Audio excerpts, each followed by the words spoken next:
یا وسایل تزیینی درست کنید.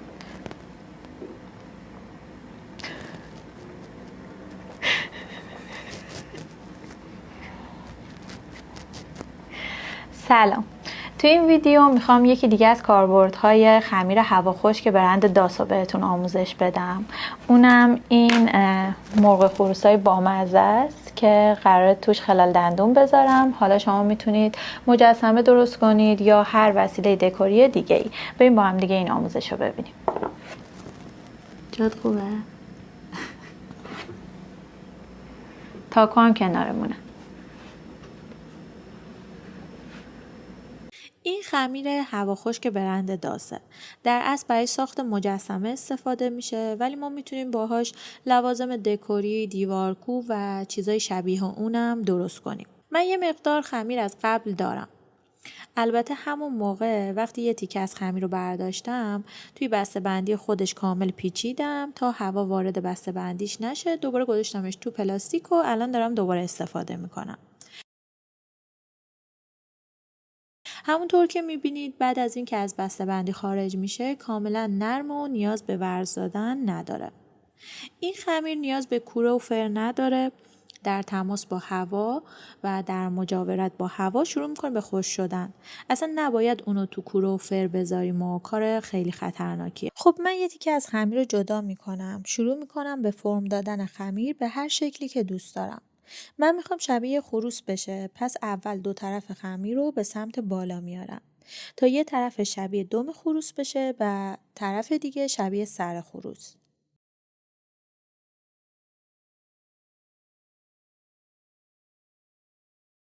من با مداد اول قسمت بالایی خمیرم رو سوراخ میکنم.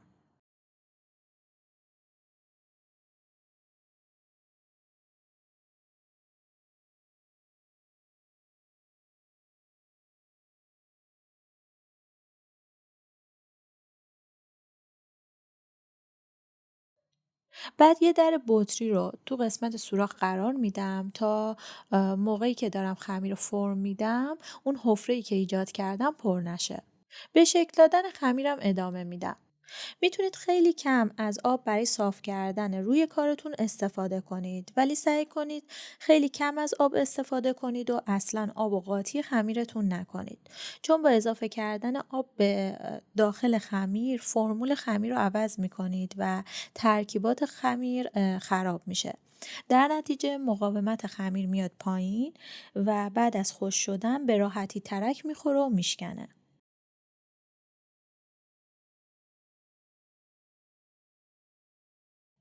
بعد از اینکه کاملا شکلی که میخواستم و ایجاد کردم در بطری رو در میارم. داخل حفره رو با خمیر صاف و یک دست میکنم.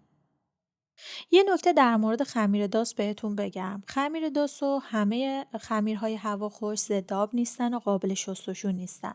جنس اونا مثل سفال مجسمه میمونه که فقط میتونیم پاکشون کنیم و تمیزشون کنیم و مثل اجسام لعابی ضد آب نیستن و قابلیت شستشو ندارن. مثلا ما اگه با خمیر هوا خشک لیوان درست کنیم نمیتونیم توش آب بخوریم و بشوریمش، ولی توش میتونیم مداد خودکارامون رو بریزیم و یه حالت دکوری داشته باشه. مقاومت اونام شبیه مجسمه و ظروف سفالیه. نه خیلی راحت با تماس دست و استفاده میشکنه، نه اونقدر محکمه که اگه پرتش کنیم یا ضربه محکم بهش وارد بشه نشکنه. یه تیکه خمیر کوچیک برمیدارم. با کمک هر ابزاری که دارم شروع میکنم به وصل کردن اون به بدنه خروس و اینجوری تاج خروس رو درست میکنم.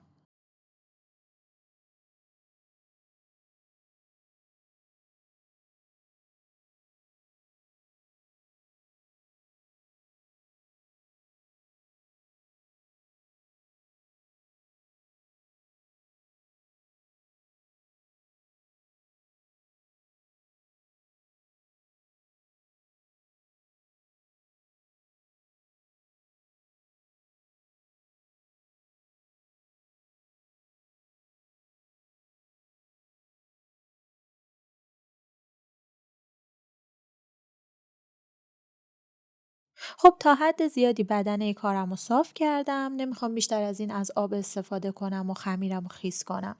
اجازه میدم 24 ساعت کامل کارم خوش بشه. بعد از اینکه کارم کامل خوش شد شروع میکنم با سنباده به صاف کردن تمام جای کارم. دقت کنید به جای اینکه تو مرحله ساخت به خمیرتون آب زیادی اضافه کنید و مقاومت خمیرتون رو کم کنید، به راحتی تو این مرحله میتونید با کمک سنباده سطح کارتون رو صاف کنید. همونطور که میبینید جنسش هم بعد از خشک شدن شبیه مجسمه های سفالی میشه. این خمیر رو میتونید از لوازم تحریری‌ها و لوازم هنری‌ها بخرید یا اینکه تو گوگل سرچ کنید، فروشگاه‌ها و پیج‌های آنلاین رو پیدا کنید و بهشون سفارش بدید.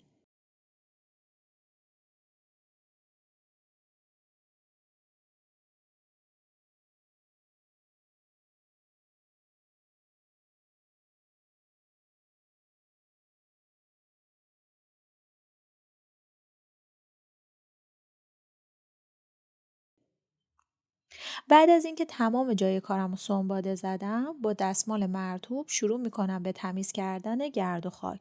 چون اگه تو این مرحله گرد و خاک از روی مجسمه‌تون یا چیزی که درست میکنید بر ندارید، تو مرحله‌ای که میخواین رنگ‌آمیزی کنید با رنگتون قاطی میشه و رنگتون رو کدر میکنه. بعد از اینکه کامل تمیز کردم با رنگ اکریلیک شروع میکنم به رنگ کردن. من از رنگ اکریلیک برند کادنس دارم استفاده میکنم. شما از هر برندی که دوست دارید میتونید استفاده کنید.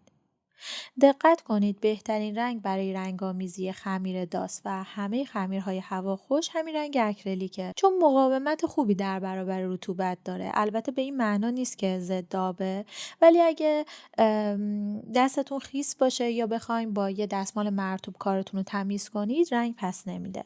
اما اگه از گواش استفاده کنید با کوچکترین رطوبتی رنگ پس میده. البته شما میتونید در آخر وقتی که کارتون رو رنگ کردین روی کارتون یه لایه روغن جلا یا وارنیش یا رزین بزنید که کارتون یه لایه مقاومتر و براق میشه. بازم میگم ضد آب نمیشه ولی مقاومتر میشه. اگر خواستید روغن جلا یا وارنیش بزنید هم به صورت اسپری هست هم به صورت قوطی. اگر قوطی خریدین با کمک یه تیکه ابر یه لایه روی کارتون بزنید، ولی اگه اسپری بود از فاصله 30 سانتی متری روی کارتون اسپری کنید. ولی برای رزین نحوه درست کردن رزین و استفاده از اونو باید بلد باشید که من توی ویدیوهای قبلی هم درست کردن رزین هم نحوه استفاده ازش رو بهتون آموزش دادم. حلال رنگ اکریلیک آبه. البته میزان استفاده از آب بستگی به غلظت رنگتون داره. نباید اونقدر شل باشه که نتونید کنترلش کنید و پوشانندگی نداشته باشه، اونقدرم صفر نباشه که رد قلم روی کارتون بمونه و سخت حرکت کنه.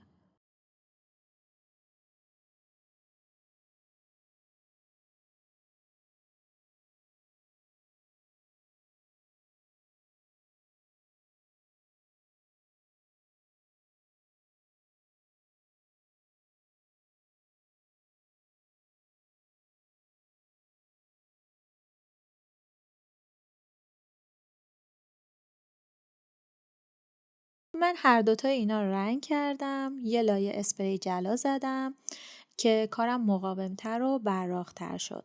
شما میتونید وارنیش یا رزینم بزنید. حالا میخوام توش خلال دندون بذارم. اینم از نتیجه کار من. خیلی بامزه شد. خودم خیلی دوستشون دارم. ممنون میشم شما هم نظرتون رو برام کامنت بذارید. اگه آموزش رو دوست داشتید و براتون مفید بوده حتما لایکش کنید. کانال منو سابسکرایب کنید برای ویدیوها و آموزش های بعدی.